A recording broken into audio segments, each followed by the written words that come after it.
Tales of the Imam Nasrud. Nasrud was a simple man. Oh, he wasn't. Who are you? Donkey.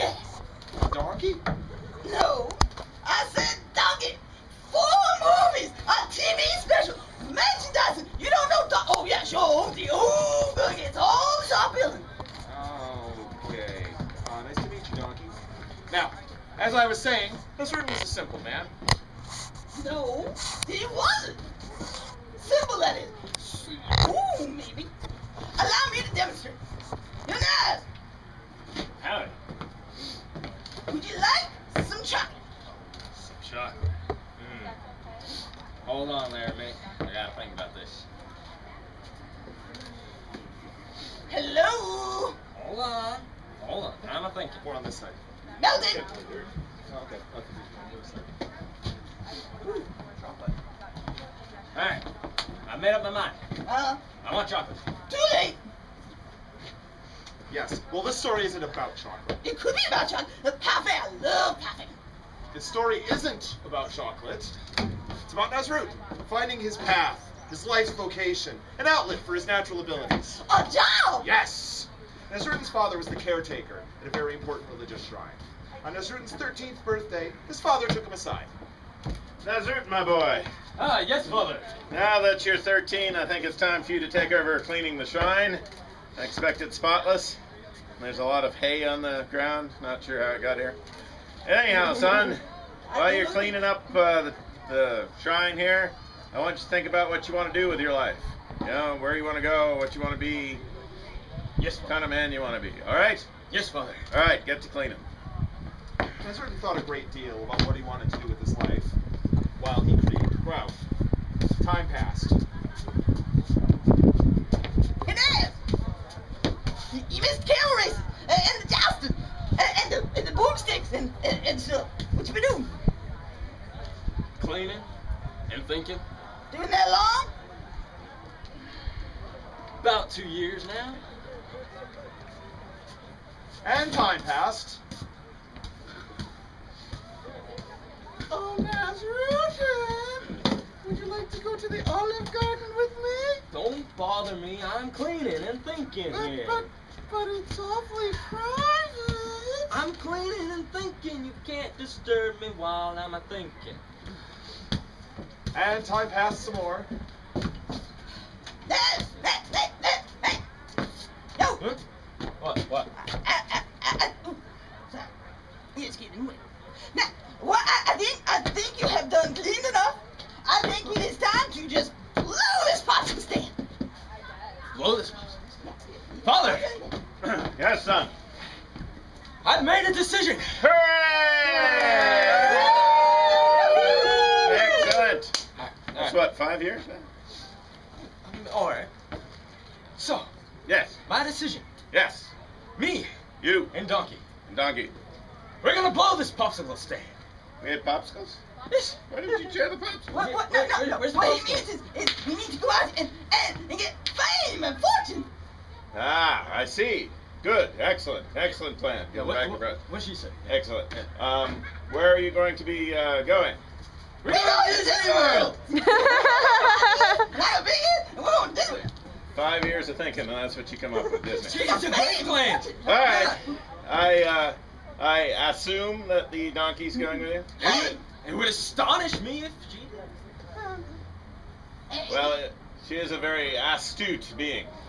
She's a great asset. Yes. Well, Oh, you! No! I think it's time you guys set out. Have fun with the years.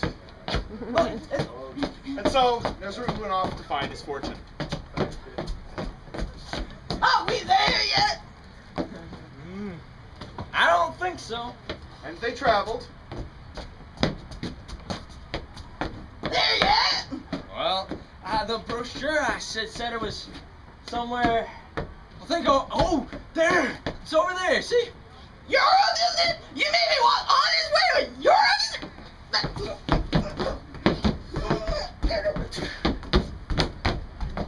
Oh, you hear me? I died. Oh, Lord, died here. I died. Oh my, I'm coming to you. I'm dying. Donkey. I died. Oh, I did. And I really did, but I died. Nasrudin was overwhelmed by the death of his donkey. Being a compassionate man, he buried the beast. Beast! Buried? Yes, the ground's too hard. Just put some rocks on top. But I'm not dead yet. I'm still dying. When he was done, Nasrudin sat down to think. Soon, some pilgrims returning from Mecca arrived. How much farther is it? I don't want to walk anymore. Stop complaining. We'll get there when we get there. Besides, we're pilgrims. We're meant to suffer. But look at this guy. Look at him. He's sitting at the grave of his master. Don't you think we've pilgrimaged enough? Not dead yet. I'm still not dead. Oh, the Here's my master's soul. voice! Oh, we must pay homage. When they left, they gave Nasrudin some money. They told others about the devoted disciple, and more pilgrims came. Not The more dead. pilgrims that stopped, the more they did to make the grave beautiful. No, still not dead yet. I'm not Some Popeye. built walls, others built gardens. One very wealthy and strong pilgrim had a shrine built right over the donkey's grave. Not dead. Still not dead. Nazrut, my boy, I've been looking for you. Father! So, Father, come here, come here. Nice shrine you have here. So, I have a slight issue here. Okay? Very good. Just slight. Just tell me what it is. I'm happy to help my boy. So, I've been thinking here. And this isn't my master's grave. No? What is it then? It's Donkey's grave. Oh, I'm not yeah. dead yet. Well, don't worry, my boy. That's how my shrine got started, too. Here, have a brush. And so, Nasrudin found fame and a little fortune as the caretaker of the world's cleanest ashram. What? It means shrine. This has been a production of Phoenix Swords. And next? And next, Let me look through the book. I'll find something in there. replacement narrator. Let's see here. Over here. All right, well, we just did Nazarene, so can't do that. Frog Print, I don't think anyone knows the lines of that anymore. Firebird, I don't have the boas for that. Let's see. Not Wicked Show. Let's see. That one's still in here. there? Samson and Delilah, forgot Ooh, I the like that one. wig. Forgot the wig. Ah, here we go. We have, fine gentles, we have a fable from the time of ancient Greece, from the time of Aesop, and it is known as the Cat and the Fox. I get tough to One of those shows again, huh? Very well then, the Fox and the Cat. One fine afternoon, like today perhaps, a fox and a cat came upon one another. They looked one another up and down and began a conversation much like this. I am Vulpes Vulpes the Fox, but you may call me Vovo for short, as in voluptuous, vivacious, and And our cat. And I am the bravest, the most clever, and the fastest creature in the forest. I'm not the bravest, or the fastest, not even the cleverest. But I got one trick, and it serves me excellent well. One trick? Ow! I am a collection of tricks and talent. For instance, I'm a member of the Privateers Guild, the Mercenaries Guild, the Witches Guild, all sorts of guilds, and not to mention Plumbers Union 125. The story, but that's not all. I would like you to know that I am the mistress of martial arts. I know tons of them. I know karate. Ha! I know Aido. Ha! I know Tai Chi. I know Kimchi. I know Hibachi. I know Origami. And I've studied all of these for only you. But there's more. There are You got a license for those? I'm not craving milk. but I've saved the best for last. There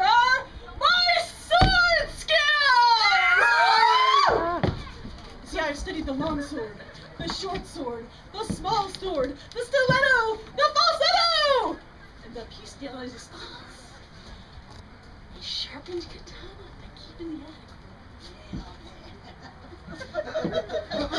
Very good, I'll take that. What a repertoire. I could use a repertoire. You certainly could. And you, Miss Kitty, what are your skills? I run away. Climb trees. And other tall things. I don't have that big of a trunk. Climb trees. I run away. That's enough out of you. We have a story to tell. Of course you do.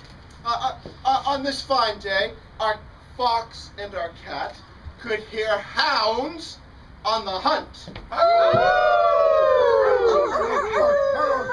Do you hear that? Yeah, I hear that. What are we gonna do? You see, we don't have to worry because I'm a genius. I have a plan. I'm going to load the hounds into a giant catapult, and we're going to launch them in the fair. Running. Wait, I'm not done. We should build a casino on Native American ground, and that way we'll keep all the hounds money, and then there'll be a... Running. Mary. Cookie.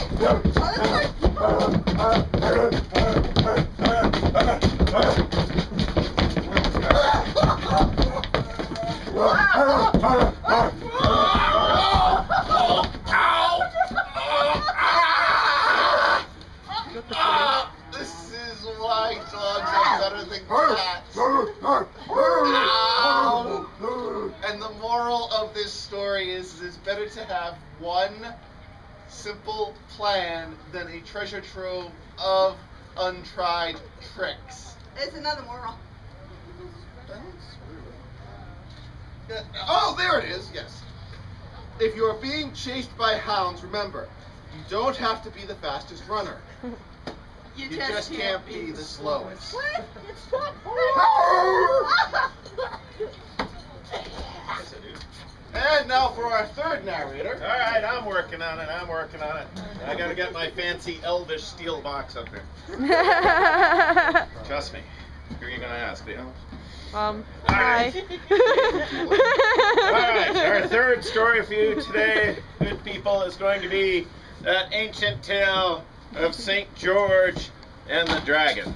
It comes from the 3rd century Libya in the city of Saline. I'm sure you're all up in your Libyan history, right? Oh, yes. Good. All right, now, what do dragons do? Eat people. Exactly. So when the dragon is coming for you, you must have something else to give the dragon. You can choose from candy or animals. I don't trust you not to eat the candy, so maybe you should take some of both.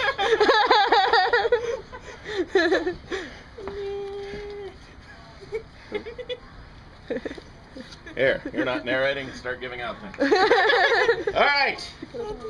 Now, we are going to be telling you the story with some of our puppets and some of our actors doing the work. So, take your places, please. All right. You will be the dragon. You'll be doing the puppets. You're the saint, and the princess will be. What? But I get to be the same. She has the sword and the kind of horse. But I think she wins. Put on the dress. All right. Go get pretty princess. All right. Now, I'm sure you're all up on your Libyan history, as we have discussed. If you know that, you know that in the 3rd century AD, there was a city known as Saline. And outside the city of Saline, there was a very large swamp. And in the swamp, there lived a horrible dragon. And every day the dragon would come up out of the swamp and bang on the gates of this. I am not the gates of the city. Would bang on the gates of the city and say, "Give me something to eat or I shall eat your children." So they threw it, what's that, a horse? They threw it a horse and a Dog. dog Throw your dragon food And or get eaten by the a dragon. cow. Throw your dragon Well, food. throw it to the dragon. And they threw it dogs and cats and pigs and was that a donkey? And another dog and a chicken and a what's that? A penguin? A penguin. Cow! And a cow. And a duck-billed platypus. A gnu. And a giraffe and an elephant. Kidnap. And some guinea pigs and some gerbils and a couple of mice. Incoming rooster. Here it comes. You're not even trying here. You're just. Not anymore! There's projectiles everywhere! All right, you don't have to throw the basket at her. Yes! Oh, what a great idea! Come on, we gotta pick them up later. I know where Eventually, you live! the good people were out of animals. They had used up their cows, their sheep, their pigs, their horses, their dogs, their cats, their gerbils, their hamsters, their guinea pigs, their penguins, their giraffes, and their elephants. And the dragon was still hungry. And, yes. And the people knew that soon it would be there to eat their children. So they decided that the only fair way to decide which children would go would be they would have a lottery, and they would put all the names of the children into a large pot. And they did, and the king stood over the pot, ready to draw forth the name of the unlucky child. But just as he reached in, his daughter, brave Princess Cleolinda, came forward. Princess, get out of here! What a pretty princess. Gorgeous. Brave Princess Cleolinda, yeah, it's a good likeness, isn't it? Came forward and said, "Oh, Daddy, oh, Daddy, don't make one of these children go." What? Don't make one of these children go. That means I have to go. Yeah, I'm glad you figured that out. I'll go myself. I'll go myself. Excellent. So the brave princess marched out of the city, down the long road to the swamp. We're getting there. And the dragon came forth out of the swamp, roaring with hunger. The brave... Yes, you're very brave. The princess is very brave. But still, this is a dragon, all right? Show at least a little bit of fear, okay? A little bit of fear. Take two. The princess cowered in front of the dragon.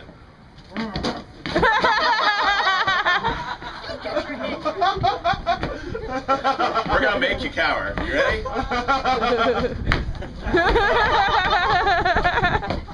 The princess cowered in front of the dragon, but before the dragon could consume her, up rode our hero, St. George.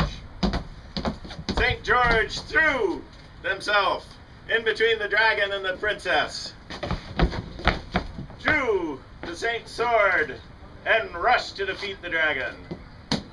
Nonetheless, it was a mighty beast, and the battle between them raged on, and on, and on, and on. Don't hit the dragon! But soon the saint began to lose, despite the sacrifice of her donkey. And things are looking grim for the saint. Look I'm at a saint. I didn't do grim. Ron Fairy Tale Grims. The saint needed help. Brave Princess Cleolinda went to distract the dragon. Yo, what up? Not like that. You're a princess. You have to do it in a princessy. No, that's not right either. Use your feminine charms. Oof. No throwing up in the mask. Very expensive mask. But the dragon was distracted, and St. George ran in and slew the beast. It's better for both of us. The dragon was defeated, and the princess was saved, and the saint and the princess marched back to the city of Saline, where the king was very happy to see them, and gave the princess's hand to the saint in marriage. You may kiss the bride. Come on, kiss the bride. Off you go. It's in the script. That's it. Go. So, They lived happily, somewhat grumpily, ever after. All right, that's enough. And that will conclude our story. Thank you all very much. We hope you enjoyed it. I'm not sure who's up next. Who's up after us? Bardic Circle. Bardic Circle is up after us. Some of us are here.